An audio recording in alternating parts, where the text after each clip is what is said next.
The clock on the kitchen wall ticked with a maddening rhythm, each second cutting through the silence like a blade. Edward Holloway sat at the table, his shoulders hunched, a chipped mug of tea cooling in front of him. The fluorescent light above flickered, casting his face in pale, intermittent shadows. Across the room, his wife, Clara, stood with her back to him, her silhouette framed in the doorway. She didn't speak. She rarely did anymore. Edward's life had become a cage. By day, he worked as a junior clerk at the Royal Midlands Bank. Invisible, replaceable, forgotten. By night, he returned to a house that no longer felt like home, where silence screamed louder than words. He had once believed in love. He had once believed in stability, but now bitterness spread through him like rot. "You're late again," Clara muttered, her tone flat, eyes still fixed on the kettle. "I stayed behind." "Paperwork," Edward replied. His voice was even, but inside his chest was coiled with resentment. Clara didn't answer. She didn't ask what kind of paperwork, nor why his hands trembled as he lifted the mug. To her, Edward was just a man across the room, a ghost wearing her husband's skin. Every morning, Edward watched the vault door at the bank swing open. Its steel was immaculate, unyielding, and terrifyingly beautiful. He would imagine what lay inside, stacks of notes, enough to smother every suffocating worry he had. Each time he locked it again, the thought returned stronger, whispering at the back of his mind, "Why shouldn't it be yours?" He buried the thought at first, but it clawed back, gnawing deeper with every unpaid bill, every cold glance from Clara, every reminder that he was invisible in a world obsessed with power and money. The newspaper on the table rustled as he turned the page. His eyes locked on a photograph, a gleaming bank vault, an article about new security measures. Edward's hand froze, then curled into a fist, the paper crumpling beneath it. On the walk to work the next morning, drizzle misted down from a slate-gray sky. Edward pulled his coat tighter, but the dampness still seeped into his bones. The city carried on in its usual rhythm, buses growling past, strangers brushing by, but Edward felt detached, as though he were watching from behind glass. Inside the bank, he sat at his desk, sorting endless columns of numbers, his eyes drifting toward the security guard at the entrance. The man's holster gleamed under the fluorescent lights. Edward swallowed hard.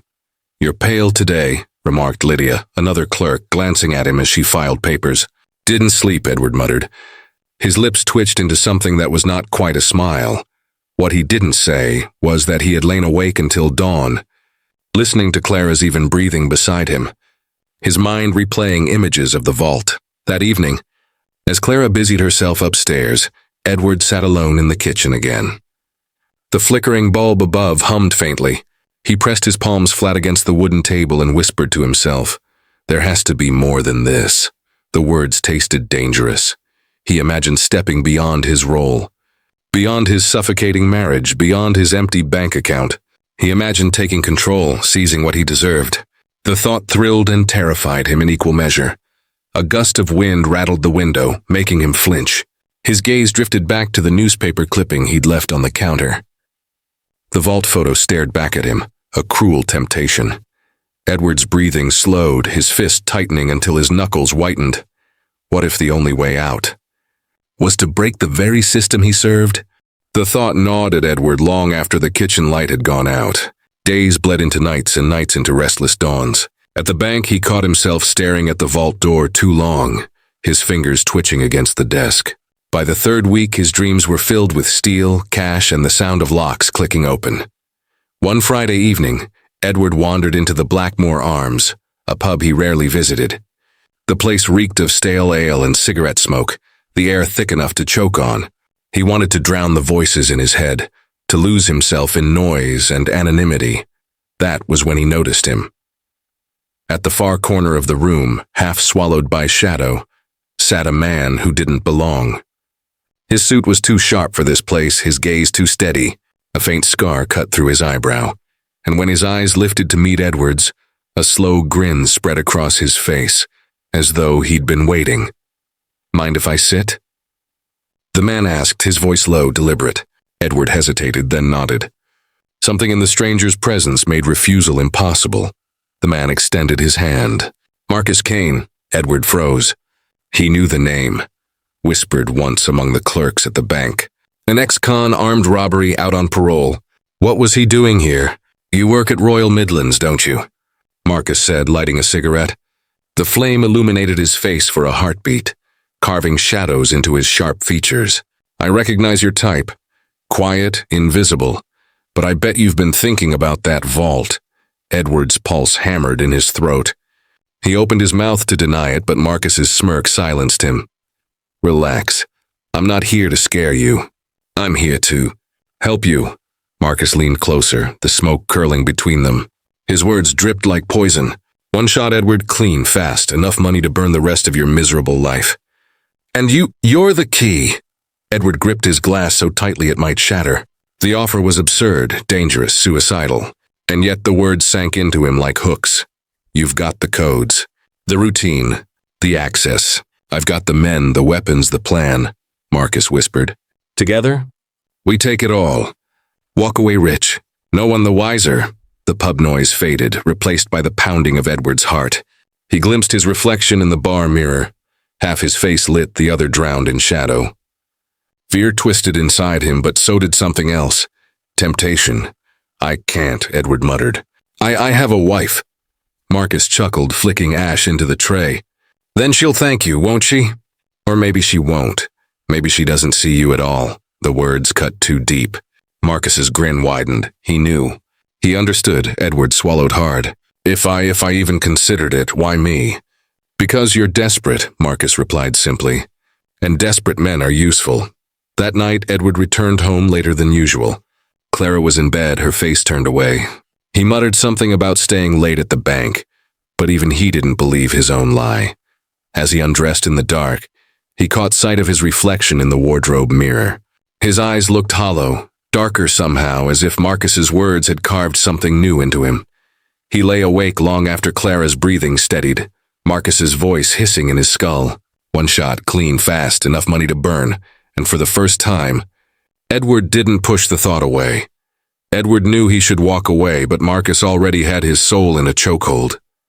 Edward had told himself it would be clean. Marcus's voice replayed in his skull as the night closed around them. Fast, precise, no blood. We're in, we're out, no one gets hurt.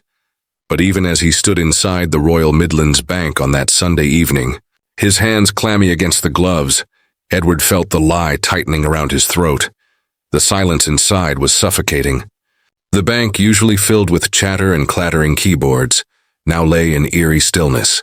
The only sound was the low hum of the air conditioning and the faint scuff of boots across the marble floor. Marcus moved like a predator, his eyes gleaming with the thrill of it. Two men Edward didn't know, one called Fletcher, the other Hawthorne, carried canvas bags and sawn-off shotguns. Their presence filled Edward with dread. They weren't here to keep things clean. They were here to ensure obedience. Edward's stomach twisted. This wasn't what he had agreed to. The guard appeared before they reached the vault, a stocky man in his 50s, his torch beam slicing through the shadows. Who's there? He barked, voice firm, steady. Edward froze. His knees locked as if bolted to the marble. Marcus stepped forward, mask pulled low, voice cold. Stay quiet. Do as you're told and you walk out breathing. But the guard didn't stay quiet. His hand twitched toward the pistol at his hip. Don't, Edward whispered, voice cracking. Please, just don't. The moment fractured. A gunshot split the silence, deafening inside the cavernous room. The guard staggered, his eyes wide with shock, before collapsing against the polished floor. Crimson spread beneath him, seeping across the marble like a grotesque shadow. Edward's breath caught in his chest. The gun wasn't in his hand. It was Marcus's. The smoking barrel gleamed under the fluorescent lights. Why did you? Edward stammered. Marcus turned, eyes like shards of ice. Because he was in the way. You want money, Holloway? This is the price. Edward's legs shook as Marcus shoved him toward the vault. His hands, trembling violently, entered the sequence on the keypad. Each beep echoed like a death toll. His reflection in the polished steel door looked like that of a stranger. Pale, hollow-eyed, drenched in sweat. With a groan, the vault opened. Inside lay stacks upon stacks of notes, bound and ordered, waiting to be claimed. Wealth beyond anything Edward had ever touched. but he couldn't see the money. All he could see was the guard's face, frozen in shock, blood soaking into his uniform. "Move!" Fletcher hissed, shoving a bag into Edward's chest. He stumbled forward, stuffing bundles of notes into the canvas sack with shaking hands. Each handful felt heavier than stone. He wanted to vomit, to run, to wake up and find this was only another nightmare born of Marcus's poison. But the cold weight of the money said otherwise. The robbery spiraled into frenzy. The men worked quickly, shouting orders, boots echoing on marble. Edward tried not to look at the spreading pool of blood, but it drew his eyes like a curse. His chest heaved as panic clawed at his lungs. This wasn't supposed to happen, he muttered under his breath over and over. This wasn't supposed to— Marcus yanked him by the collar. "Shut your mouth and keep moving. You're in it now, Holloway. There's no turning back." As the vault door creaked wider, shadows bled into the room. Edward felt them crawling across his skin, whispering the truth he didn't want to hear. The vault had money, but it also had blood, and blood never washes away. Edward drove home with trembling hands, the stolen money stashed in the boot beneath an old tarpaulin. His eyes darted to the rearview mirror with every streetlight, every passing car. The sound of sirens haunted him even when none were there. By the time he turned onto his street, sweat had soaked through his shirt. Inside, the Holloway house looked the same as always. Beige walls, peeling wallpaper, Clara's framed photographs of happier years. But to Edward, everything felt altered, stained by the blood he could not wash off his hands. Clara sat in the armchair by the fireplace, reading a book, her hair tucked back neatly. She glanced up as he entered. "You're late again," she said, the same words as always. Edward's throat tightened. "Overtime." Endless ledgers, Clara studied him. His collar was crooked, his shoes still streaked with mud. Something in his expression, the hollow stare, the twitch of his jaw, unsettled her. She closed her book quietly and said nothing more. When she went upstairs, Edward dragged the bags from the boot, every thud against the floorboards echoing like a gunshot. His heart pounded as he carried them into the study, crouching on the rug. He lifted the corner, pried open the old boards, and shoved the cash into the cavity beneath. Sweat dripped down his temples as he worked, hands trembling.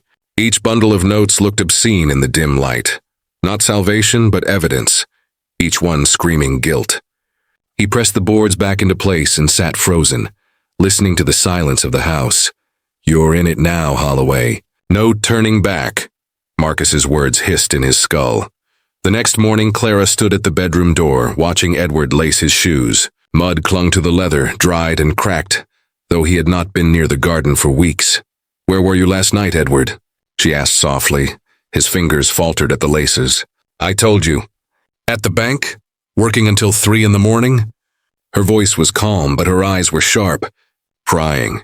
You wouldn't understand," he muttered, standing abruptly, brushing past her. The scent of gunpowder still lingered faintly on his coat, though Clara couldn't place it. She turned her head slightly, frowning as he disappeared down the stairs. That evening, while Edward was bathing, Clara wandered into the study. She noticed the corner of the rug slightly displaced, the edges uneven. Kneeling, she pressed her hand against the floorboards. One plank shifted under her touch, her breath caught. She hesitated, then pulled back sharply as Edward's footsteps creaked in the hall. She smoothed the rug down just as he entered, toweling his hair. His eyes flicked to the rug, then back to her. "Looking for something?" he asked. Clara forced a smile. "Just tidying." But Edward's eyes lingered too long, his jaw stiff. That night she lay awake in the darkness, her gaze fixed on the ceiling while Edward slept beside her. The distance between them felt immeasurable. His face twitched in uneasy dreams, his hand twitching as if gripping something unseen. Clara turned her head slowly, her heart thudding. She knew Edward was lying. She knew something foul had entered their home, but she didn't yet know what he was hiding. The Holloway house grew colder with each passing day. Clara's eyes followed Edward like searchlights, every silence between them sharp enough to draw blood. He told himself he could endure her suspicion, but what he could not endure was the shadow now spreading beyond their walls, the law itself tightening its grip. It began with a name whispered at the bank. A detective had been assigned to the robbery, Eliza Hartwell. She was known in the Midlands for her relentlessness, a woman who never let go of a case once it had sunk its teeth into her. In the quiet of her office, walls covered in evidence photos and red string, Eliza traced the blurred CCTV frames with her fingertip. The robbers had worn masks, but she studied their movements, the way one of them trembled, hesitant unlike the others. Not a career criminal, she murmured to herself. A man out of place, her eyes narrowed. The Royal Midlands Bank had staff records, access codes, schedules. She began pulling files, looking not for the obvious, but for the overlooked, the weak link. Edward Holloway's file slid across her desk. At home, Edward sat in the darkened lounge, the curtains drawn. Through the gap, he caught the glint of blue lights flickering across the street as a patrol car crawled past.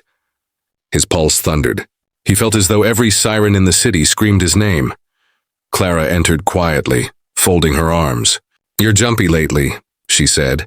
Edward forced a hollow laugh. "Work's been hell. Work doesn't put mud on your shoes. Work doesn't leave you awake until dawn, whispering in your sleep." His face stiffened. He hadn't realized she'd been listening in the night. "Clara, please." "Please what?" "Pretend not to notice. Pretend I don't smell the smoke on your coat or hear the lies in your mouth." Her voice cracked, trembling between anger and fear. Edward's chest tightened. He wanted to tell her, to confess, but the image of Marcus's pistol pressed against the guard's chest silenced him. If Clara knew, she'd destroy him. If Marcus found out he'd spoken, she'd be the one destroyed. So he lied again. "You're imagining things." Her expression darkened. She didn't believe him. Meanwhile, Detective Hartwell visited the crime scene again. She knelt on the marble floor, tracing the outline where the guard's body had been found, her breath fogging in the cold air. "Inside job," she whispered. "It has to be." Later at the bank, she spoke to the manager. "Your man Holloway quiet, yes? Always stays late? Seems dependable." The manager nodded without hesitation. That was exactly the kind of man she was looking for. That evening, Edward sat by the window, the blinds barely open. He watched as another police car rolled past, its lights flashing against the walls. His heart hammered so violently he thought Clara might hear it. He pressed his forehead to the glass, whispering to himself, "Keep calm. Keep quiet. No one knows." But he was wrong. In her office across town, Eliza Hartwell pinned Edward Holloway's photograph to the wall, a red string stretching from it to the blurred CCTV still. She stepped back, arms folded, eyes glinting. "You don't belong there, Holloway," she muttered, "and I'm going to prove it." For Edward, the walls were closing in, and Clara had just discovered the loose floorboard. Clara had waited until Edward was asleep before slipping from the bed. Her bare feet pressed against the cold floorboards as she crouched in the study, prying the plank loose with trembling hands. The sight beneath stole her breath. Bundles upon bundles of cash stacked in obscene silence. Her chest tightened. She thought of the news reports, of the dead guard, of Edward's shaking hands and sleepless eyes. It was no longer suspicion. It was truth, staring back at her in the shape of blood-stained money. She rose slowly, the floorboard half ajar. In the hallway, Edward's shadow loomed. "Clara," his voice cracked. "Don't." Her hands shook. "What have you done, Edward?" He reached for her, but she recoiled as though his touch burned. His eyes glistened with desperation. "It wasn't meant to be like this. I wanted to give us more." "More?" she hissed, tears streaking her face. "You've brought death into this house." Edward dropped to his knees, his hands clutching hers. "Please, I can fix it. We can still leave, start over." "I did it for us, Clara. For you." But Clara's gaze was cold, broken. She pulled her hand free and whispered, "No, Edward. You did it for yourself." That was when the knock came. Not a neighbor. Not the police. It was heavier, darker. Marcus Kane stepped into their home as if he owned it, eyes gleaming under the dim light. His presence filled the room with menace.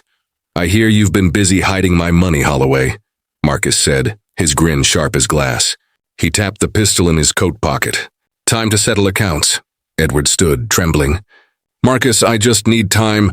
"Time's up." Marcus's voice was final. Clara gasped, backing away.